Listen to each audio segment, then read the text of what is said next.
যুদ্ধবিরতি ঘোষণার কয়েক ঘন্টা পরেই ভারতের শ্রীনগর ও জম্মুতে রাতের আকাশে গোলাবারুদের ঝলকানি দেখা গেছে। বিকট বিস্ফোরণের শব্দ শোনা গেছে।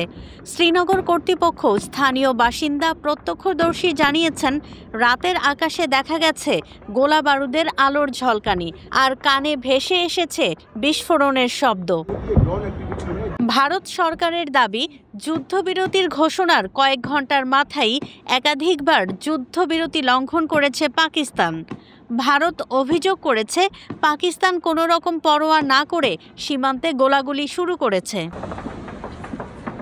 শনিবার রাত 11টার দিকে নয়াদিল্লিতে জরুরি সংবাদ সম্মেলনে ভারতের পররাষ্ট্র সচিব বিক্রম মিস্ত্রি বলেন, পাকিস্তান বারবার যুদ্ধবিরতির শর্ত লঙ্ঘন করছে।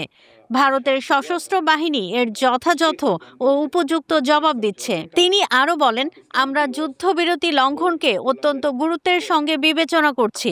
পাকিস্তানকে আহ্বান জানাচ্ছি, তারা যেন দায়িত্বশীল আচরণ করে এবং পরিস্থিতি অবনতির দিকে ঠেলে না দেয়। পরিস্থিতি সার্বক্ষণিক পর্যবেক্ষণে রয়েছে ভারতীয় সশস্ত্র বাহিনী। পররাষ্ট্র সচিব জানান, আন্তর্জাতিক সীমান্ত ও নিয়ন্ত্রণ রেখায় যদি যুদ্ধবিরতি আবার লঙ্ঘিত হয়, তবে তা কঠোরভাবে মোকাবেলা করতে বাহিনীকে নির্দেশ দেয়া হয়েছে। सेना ने इस स्थिति पर कड़ी नजर रखी हुई है और उसे किसी भी अतिक्रमण से निपटने के लिए ठोस और सख्त कदम उठाने के लिए आदेश दे दिए गए। জম্মু ও কাশ্মীরের মুখ্যমন্ত্রী ওমর আবদুল্লাহ সামাজিক যোগাযোগ মাধ্যম এক্সে লিখেছেন, যুদ্ধবিরতি চুক্তির কি হলো? গোটা শ্রীনগর জুড়ে বিস্ফোরণের শব্দ পাওয়া যাচ্ছে।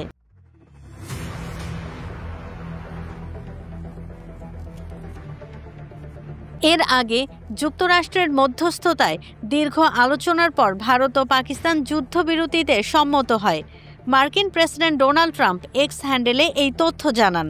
পরে দুই দেশের কর্মকর্তারাও তা নিশ্চিত করেন। কলকাতা থেকে সুচরিতা কংসবণিকের তথ্য ও ভিডিও নিয়ে রিপোর্ট risingBD.com। ওয়ালটন আবারও মিলিনিয়ার অফারে ওয়ালটন ফ্রিজ কিনে আপনিও হয়ে যেতে পারেন মিলিয়নিয়ার। মিলিনিয়ার ছড়াছড়ি দেশ জুড়ে, এটা শুধু ওয়ালটনই পারে।